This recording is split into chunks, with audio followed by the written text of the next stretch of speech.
pagpasok natin ng ating serye, I would say that Spider Miles is the X factor for the Super Family. Might be the extended family, if you would say, para dito sa Super Family to continue and extend the win streak na meron sila. But for now, they're gonna be starting at the red side. Blacklist goes blue. And I just want to point out as well na dahil si Eson ang magko-coach para sa Blacklist International right now, I might say na I'm thinking kung magkakaroon ba ng changes in the way that they draft. Dahil kung babalikan natin yung mga Blacklist drafts last week, ay parang actually hindi lamang last week, kundi mga last few weeks ay talaga makakita tayo na nag-stick talaga sila sa stratehiyang gumagana. And sadly for them, yung gana ng stratehiya na yon ay hindi tumatagal ng isang buong match. Kumbaga, makakaisa-isa silang game, pero hindi nila masisecure yung punto. Alam mo, since pinag-usapan na rin natin dito si Uncle Eson, no?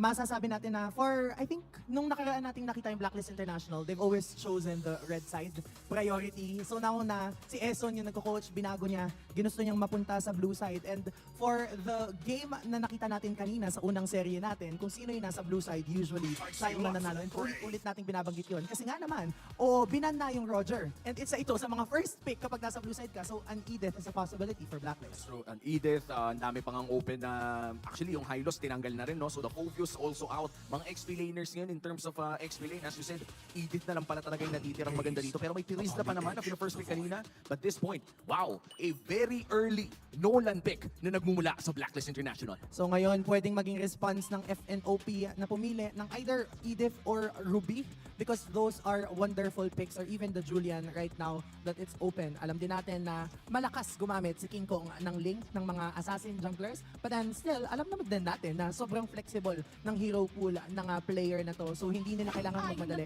In terms of being able to choose that, so they will go with the Edith.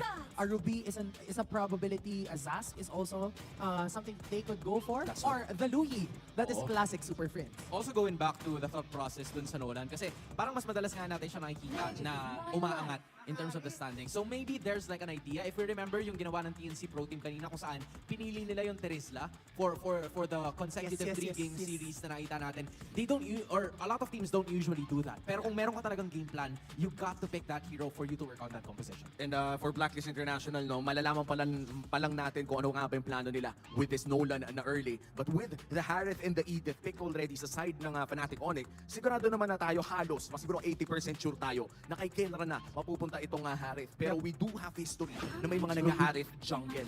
And this time around, para tayong bumalik ng Season 8. The Lunox Harith matchup already locked in for this game. Oh my gosh, this is really the tale as old as time. First three picks for Fnatic Onyx Philippines, Ling, Edith, and the Harith. And ang tatapat on ay ang Lunox na. At this point in time, I'm inclined to believe na nasa gold lane. Oo, parang kung kayo yung coaches ng dalawang team dito, parang gusto nyo na lang ibigay yung matchup eh. Parang ito na yun. Pero then again, sure naman na gold lane na talaga tong Harith, mainly because na-pick na rin ang Yung Ling sa kamay ng Fnatic Onyx. First three picks finally secured by both these teams. The only concern that I have in mind here for Blacklist International is kung magkakaroon ba sila ng sapat na oras para ma-unlock nila yung fullest potential ng Lunox that will be held by OHEB at this time. Meanwhile, on the other hand, kung mangyari man na ma-unlock nga ni OHEB yung full potential ng Lunox, how will they be able to counter that? And I feel like that's gonna translate with the final two picks of theirs. Tingin ko nga, possibility din na i-ban nila yung Lolita if gusto lang talaga nilang maging sure na walang makakapanggulat sa kanila, because at this point in time, naniniwala ako na Edith is still a flex pick, and we all know na sobrang capable ng Edith to go in the XP or in the room. But then Mathilda will be banned out because we're talking about Spider Miles now. Parang prerequisite ban na yan para kay Spider-Man. Take away the Matilda. Pero mukhang pick of heroes naman ang tinatanggal ng Fnatic Onyx dito, considering na si Perks din ang kalaban nila, isa sa mga magaling talagang pumitas na roamers dito sa ating liga. Final ban sa kamay ng Blacklist International. Pwede nilang bawasan pa ang mga options para sa kamay ni Miles. Pero grabe yung stats ni Kael Ramin. Grabe. I mean, it's literally insane. Kasi kung makukuha mo at makikita mo kagad, at least a 67% win rate is really not bad, especially when you're a gold laner na talagang ito yung madalas mong ginagamit. 5.89 in terms of KDA is also no joke, given na all the pressure ay madalas doon nanggagaling talaga. And kung babalikan natin yung unang pagtatapat ng parehas nating kupunan, bagaman magkaiba yung naka-line up sa kanila, no? Twice ginamit ni Kelra ang Harith. So definitely we know how capable he is in using this Harith. But then pagbalik natin sa draft, hindi na sila magkukulang ng magic damage Vexana ang pipiliin dito ni Super Friends. But then pwedeng maging response dito ng Blacklist International International ay ang pagpili ng Tigreal because it's still open. Oo, pero medyo mapag-iisipan pa yan. No? Dahil nga yung Tigreal na lock-in na rin. The Roamer is still not locked in for Fnatic Onyx. And even if sabihin natin kulangin ng konting kunat, there is a very, very slight chance that we might see either a Biggie or an Angela. Yeah, Luyi. Kapag nag-Luyi, Aramis pick. Tingin ko, To live is to maganda nga tread. Angela. Angela, ang naisip ko Angela or Lolita, just so that they could have a counter engage against the current lineup of Blacklist International and Magaguardian's reflection yung Chaos Assault ng isang Lunox. Pero what if bagong Spider Miles na pala Oo to? nga, no? Pero what if for the last 4 weeks of MPL ay may mga iba ng hero na pinapractice si Spider Miles na hindi na inline sa dati niyang identity? Paano kung he did his own thing na, pare? Naging Brusco bro na rin si Spider-Man. Di ba? He might pull a Brusco here. Hindi ko alam kung anong posibleng mangyari. And 2 seconds na lang, malalaman na natin, biglang Minotaur, no? Best of both worlds. Lolita, ang kanilang Angela. pinili. Wow! Best of both worlds talaga yan. Kung gusto mo ng heal, gusto mo ng set, meron ako yan. Kung gusto mo ng heal, meron ako yan. Galing yun. The thing about this Roamer head-to-head though, paunahan silang makaset up. Kasi the moment na mauna yung Tigreal sa implosion, madaling mabibigyan yung Minotaur. But then if mauna yung Minotaur, meron siyang crowd control immunity. So this is a matter of who goes first and kung sino yung mas mabilis makapag-react. This is going to be OHEB's first time playing against Fnatic Onyx Philippines for this season. Spider Miles also having his first time showing out his skills para sa Super Family. The question is, will Fnatic Onyx Philippines or will Blacklist International take game number 1? We're about to find that out. Casters, pasok. Grabing bungad sa mga showdown. Yung mga makikita natin sa hero picks pa lang ng magkabilaang kupunan ng Blacklist International. Welcome and to Fnatic Mobile Onyx for this Legends. game. Balik tayo sa Harith Lunox. Ang mas matindi pa, Kelra OHEB ang hahawak. Ayun nga pala, no? Parang ibinabalik tayo sa mga ilang seasons ago. Mga 5, 4, 3, naging countdown pala, no? Pero darating sa isang araw pa din na talaga magtatagpo itong dalawang manlalaro at mage gold lane ang ating makikita. Pero bukod doon, yung laban din na MP the King Kong ay kaabang-abang din para dito sa ating game. And even Spider Miles nga with the Minotaur. So kanina match 1 natin was best of 3. Umabot tayo ng game 3 probably. Ganun din para dito sa ating match 2. Oo, kasi nandito na tayo sa second half. So, surprisingly, ang dami na nating nakikitang adjustments. Kaso off-cam, grabe ang gising ni Kirk. Good morning talaga. Oo, biglang nabigay niya doon si Lord JM and very crucial yun, no? Dahil i-XP lane yung kanyang nakuha and madedelay na agad na mag-level for prior turtle objective. Oo, nakita pa naman natin kung gaano ka-crucial ang presence lang ng isang Terizla when it comes to early team fights. Pero early flicker forced out na rin for Spider Miles kasi ang ganda nung pagkaka-sacred hammer doon ni... Hammer doon ni... Hindi kasi mamaya madami siyang magagawang secret Oo. hammer. Oo. So kung tumama yung magiging hammer. Pero sa may top lane si Lord JM ang target dito ng side of Fnatic Onyx Philippines. So parang talagang grabe yung threat na ibinibigay sa mga EXP lanes ngayon.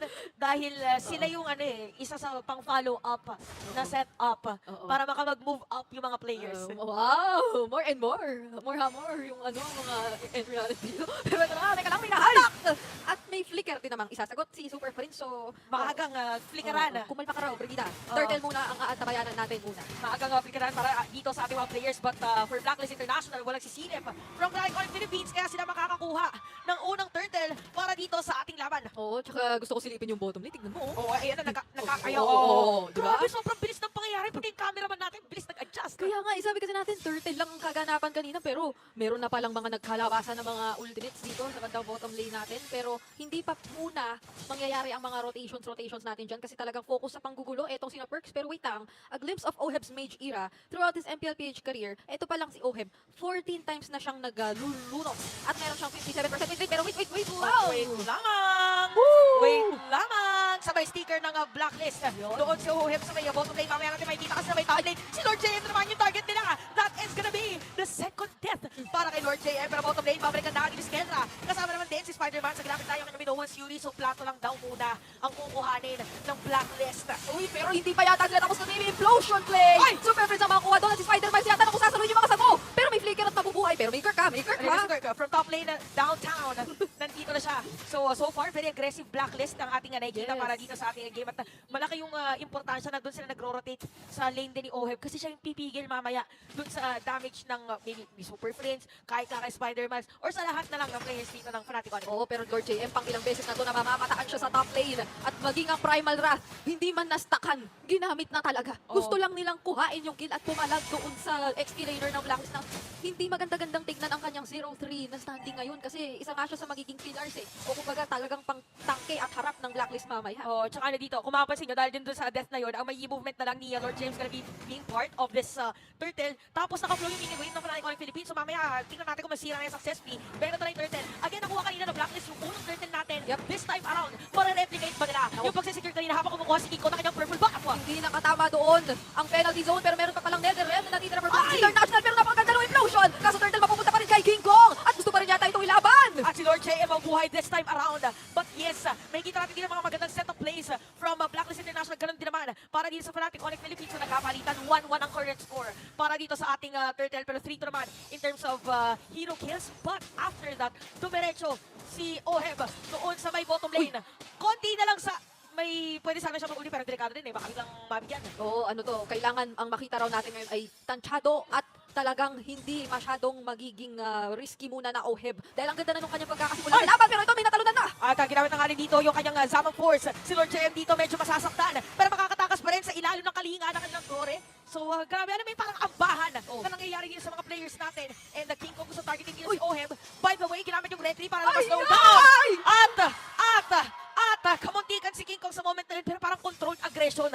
Yung pinapakita dito ni Oheb, parang kay King Kong din, ayaw niya rin ipilit. Parang may kailangan akong i-confirm. Merong ganung senaryo rin na nangyari. Parang seasons ago na eh. Oo. Nalunox din. Tapos Parang parang trip down memory lane pala Oo, paglaban natin. Ang dami pala nating nababalik ang mga senaryo dito. Pero eto talagang nagiging maganda ang simula for Oheb. And even for Blacklist International overall, dito kontra sa Fnatic Onyx, nakikita natin yung kakaibang approach Tapang, nila na sige, dadaan natin sa tapang ito na parang wala kahit anong hesitation na ang ganda rin nung pag-work together with their lineup. Kasi even sabihin natin medyo hindi maging matagumpay, naging yung penalty zone kanina ni Lord J, hindi naman sobrang naging on point dun eh. Pero meron silang Netherrealm, parang meron nga silang mga pala. second attempts na pwedeng gawin. Even the implosion play. Oo nga, no? So parang ano talaga dito ang importante para dito sa ating dalawang teams is kung sinong mas matapang. Oo. Kung sinong mas matapang ay talagang mauunang gumapang doon sa mga kalaban nila at isa sa mga unang gagapang dito para sa side ng Fnatic Onyx Philippines. Pero wait lang, habang nangyayari yun, na-counter pa lang kasi nakuha pa rin ni MP the King yung turtle. Oo, medyo na-dodge dun itong si MP the King ang onward sana na magiging pang-engage ng Fnatic Onyx. So nakakuha na naman ng Turtle ang Blacklist International at kaya rin sila ay may hawak na, sabihin na natin kahit 1K lang na kalamangan, overall, ramdam mo sa movement nila na parang hawak-hawak nila yung control and yung aggression dito. Pero at least for Fnatic Onyx, they still have the link. Si King Kong ay kaya namang maghanap ng mga trades. So talagang napapantay pa rin nila yung nakikita Nakakakuha, nating no? laban. Kasi kanina, habang nangyari yun, nakasira ng Torres King sa may bottom lane. So, probably ay medyo tinatry nila stretch out yung sabihin na nating aggression ng Blacklist International. Kasi if not, pwede reactive sila. Mahirapan sila Oo. later on. So, wait lang. Since nakita natin si King Kong kanina sa may bottom lane, bakit hindi puntahan? Sabi nila MP the King. So, medyo nag-signature. Pirma yun eh. Oo. Tsaka gusto ko yung hinintay niya talaga yung tamang kung saan lalagda. Kasi hindi naman niya Dito po ba? Oo. Yung signature? Inikot niya eh. Para Oo. maganda talaga yung pagkakapwesto. Pero at least naman, hindi naman ganoon kabilis ang naging pagkakakuha ng kill onto King Kong. Pero sa Blacklist International ito yung parang mapapatanong ka na kung ikaw ang Fnatic Onyx, what ways ang gagawin mo para mag-engage? Magre-rely ka na ba sa counter-engage at this point? Kasi parang dami mong hihintayin for Blacklist eh. Meron sila ng implosion, meron sila ng penalty zone. Pag kayo yung nauna, Assault pa. oo, may isasagot at isasagot ang Oo. Blacklist. Saka pwede pa mag-Ruby DD play dito si Oheb. By the way, sinasabi natin dito yung damage ni Oheb. Okay, so nagamit na by the way yung implosion dito Okay. At yung isa ko pang by the way kanina, is nakahuli crystal na dito si Oheb. Pero wait lang, sa Mega Lane, merong konting pokes at nakakasilipan ang ating mga teams. So napaka-importante na walang flicker at walang implosion si Perks dahil 6 seconds magkakaroon na tayo ng door. Oo, maghahanap at pipilit ba ng play ngayon ang Fnatic Onyx. Nakapag-cooldown na rin naman ang flickers ni na Kirk as well as ni na Spider Miles. Pero kasi at this point, hindi naman pa sobrang naghaharapan yung dalawa natin kumunan. Ito na yung magsisimula at hudyat na naman ng sayawan natin sa Lord habang yung ibang mga lanes ay makikita mo naman at ma-observe na may ma-manage lang din ulit ng Fnatic Onyx at this point. So, kung ikaw ba talaga si Spider Miles, kung ikaw ba talaga si Kirk, kayo ba ang mauuna? Magpapakita lang ng kaunti yan eh. Ito yung abangan natin kasi 'di ba? Pag assassin tsaka assassin, isa lang yan. Purple dependent. pero hindi mo na itutuloy ni MP the King. So sabi niya, parang mas ano yata, okay, so probably, inantay lang nila na makita dito si King Kong. Oo, ay! Hindi pala si King Kong yung target! Nalagdaan! Si Super Prince nung time na yun, nakita natin na itutuloy ng Blacklist probably. Itong Lord, so marireset ba? I-hold ba dito ng Fnatic Onyx Philippines ang ating aabangan? Kasi ang sagot ay i-reset. Napakaganda nung pagkakahintay ng goal. Parang kita naman na dumaan dun si MP, ano? Pero hindi mo aasahan na at that same moment, ay meron pa pala siyang ipipilit hanapan at gamitan ng fracture. Pero ang Fnatic Onyx, ano ang kanilang magiging response? Kasi penalty zone na unta. Dalawa din naman na penalty zone, meron man nakap dito from the Lord. Pero in NetherRealm, nagamit na Spider Bounce is gonna be down. Si Kurt Nico, kahit walang buhay, humihit pa rin. At si King Kong makaka-double kill. Galing naman si Haji, galing naman din Lord. It's gonna be Fnatic Onyx Philippines. At isama mo na yung Maniac para dito kay King Kong. Tamang hintay lang ng timings.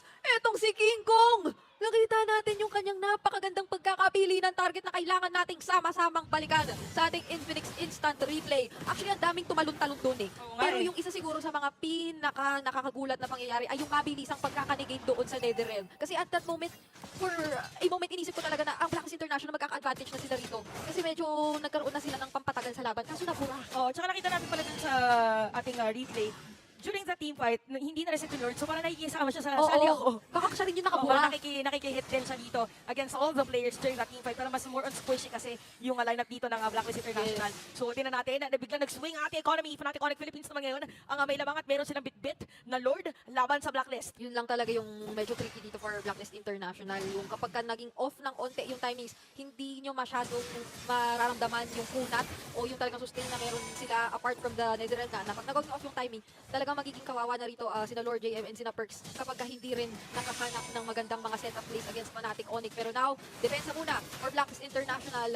Mukhang makakasagot naman ang teka lang, oy! Oy! Nasa loob doon ang penalty zone. Walang energy. Ang sakit na ng maso dito ni Lord JM. But so far, parang nagkakagigilan na dito si King Kong tsaka si MP the King, no? Oo nga eh. Yung sarili nga silang mga nagiging individual plays talaga eh. Which is something na i-expect mo nga naman from assassin junglers. Pero yung timpla na itong dalawang junglers natin ngayon, parang hindi ka pwedeng kumalma. Parang kailangan batay narado ka sa kung ano yung mga gagawin nila. Ultimo si MP kanina, akala natin re-recta na sa Lord, pero gusto pala pitas kay Super Prince. O di kaya naman, etong si King Kong, di ba? Tamang abang lang kung kailan siya pwedeng mag-second in on the lane and eventually secure na Maniac. Tapos ngayon, ultimo purple buff ay pinagkakaguluhan na nandito tayo sa puntong ito at ito ang isa sa mga pinakaayaw mo kung assassin ang jungler. Nagkakagawan sila nung time na yun, pero naunang makakuha dito si MP nauna si MP the King gamitin yung kanyang retry, kaya siya din yung nakasecure yan. So medyo kakalma muna yung ating mapa, but take note, 25 seconds before this Lord, at nakita natin kung gano'n naging kadugo at naging crucial yung unang Lord team fight na ating nakita para dito sa game, biglang swing. Pwede din siyang i-replicate ng Blacklist International, depende na lang kung paano sila magsiset up na play. Okay, speaking of play, napapadalas ang abang dito kay King Kong sa bottom lane ni na Perks and MP the King. Pero babalik na muna tayo doon sa sasama-sama na muna ang super family dito sa ating Lord objective na kailangan na naman nating antabayanan kasi yung kanina na talagang sabay-sabay silang nagkabatuhan, parang ano na lang talaga maghihintayan na lang kayo. Parang ganun yung pakiramdam. Kasi kapag ka nag-decide na magbato yung isa tapos tinabayan yung isa, parang ito na, go na. Parang dire-diretso na kapag ka nasimulan.